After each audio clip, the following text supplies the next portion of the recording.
All right, so we are continuing our Meet the Candidates interviews, and we have Kevin Hall, who is running for Stark County Commissioner with us. How are you I'm today? good. How are you? Doing well, doing well. So tell folks a little bit about yourself so they can get to know you. Well, born and raised here in Canton, Ohio. Lifer for Stark County. Uh, Married, 3 kids. A 37-year veteran of IBEW 540. I'm an electrician by trade, but I work for Abbott Electric, and I've been there for the full 37 years. And then I actually did 7 years on Canton City Council, and I had to resign from council when I moved out of my district.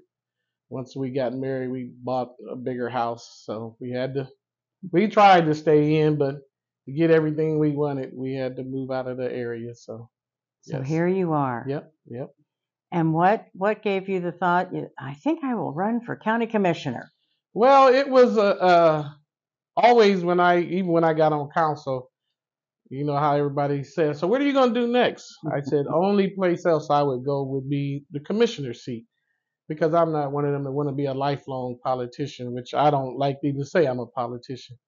But it's some things that I have seen, even when I was on council, there was, how you want to say it, some deals or whatever was made that never fell through. And in the county level, they said they would do one thing and they didn't. And so that kind of upset me. And then it became obvious that, the current administration in the county, I don't feel they help the people of the whole county. And as many problems that we have in our county, they should be the lead, because they're supposed to be the body over the whole county. And I don't feel they're doing that very well.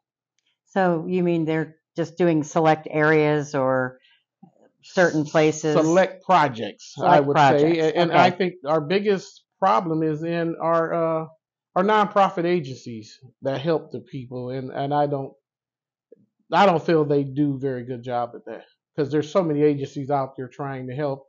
I guess one good example is, through the COVID money, the county received $11 million to help with rental assistance, because everybody felt it some kind of way, unless you were, how did they use that term? I can't even remember the term that kept you working. I can't remember, but either way, the county sent Essential back. worker, is that what you? Yeah, Essential worker. yeah, that's Yeah. what the word was. Mhm.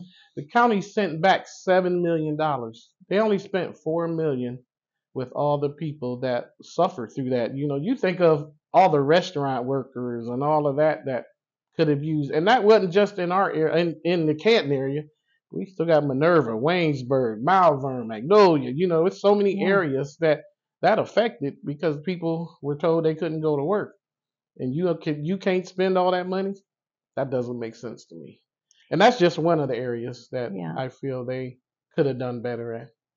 So if you were to step in and sit down in the commissioner's seat, what kinds of things would you like to tackle first, do you think? One of the biggest things would be making sure that, it's kind of sad that this administration, I have done research and even more lately, the amount of money they carry over every year. I looked from the past 2 years, it was in the neighborhood of $42 million you're carrying over. And we got people suffering with mental health and drug addictions, homelessness, and all of that. And they're not a business. They're a government agency that's supposed to be there to help the people. There's no reason to carry over. Yeah, you got to protect next year's budget, but you don't need to be constantly carrying over when you could be serving. So the first thing would be that, and economic development would be the other thing. I feel they need to be more involved, whether a business is coming asking for tax incentive, tax breaks, no matter what, they need to be at the table anywhere uh, on these type of deals. I have a sore feeling about this solar field that they voted no on. My thing is they voted no and then asked questions. That's not how you're supposed to represent the people. I know there was a lot of people that was against the solar fields, but when you don't get the information, you don't have a rebuttal, and you should be able to answer people's questions.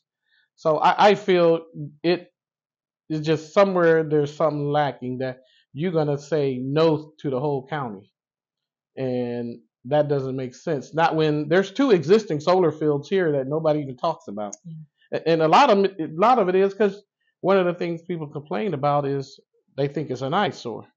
You bet you couldn't ask nobody where those two solar fields are because you don't pay attention to it. It's not like it's a junkyard sitting that you walk drive by and you see cars piled up 20 feet in the air and all of that. So that's the most important things. And I had an experience of meeting with some employees of the county, and there are some employees of the county that feel left out.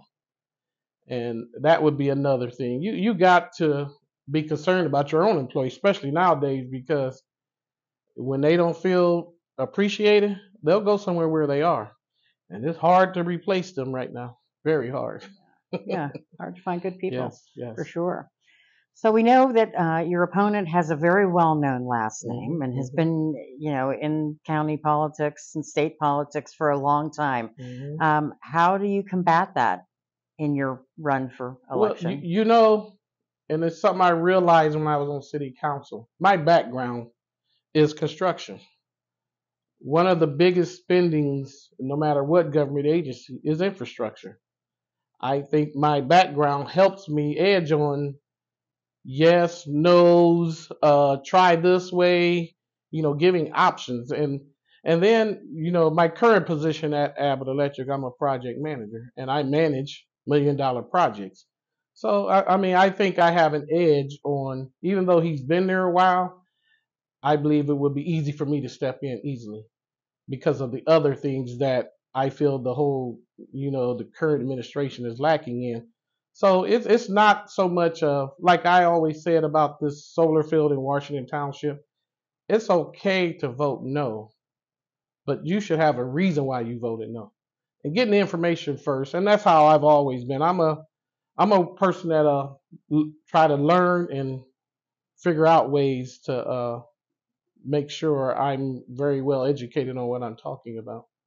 And usually, when you look at a county board of commissioners, the three of them have to work together, Mhm. obviously. Does it matter to you, Republican, Democrat, anything like that? No, and that's strange because I did a previous interview, and my feeling is all the voters should get information on the individual, no matter what party you're part of, and choose who you feel is the best candidate.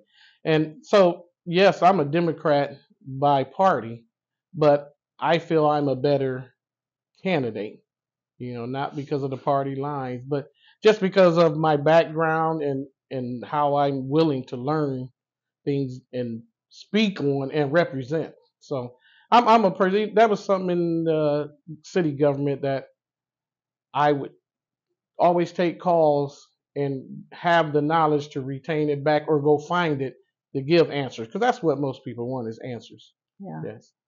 Yeah. And finally, one sentence to the people who are watching or listening. What would you say to them? Why should they vote for you?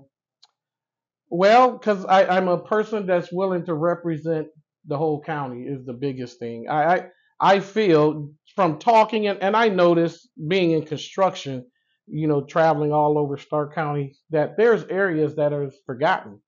And I believe I would be one to make sure that people in the smallest community are heard and get some type of answer. Because again, like I said, that's what people want is answers. They want to be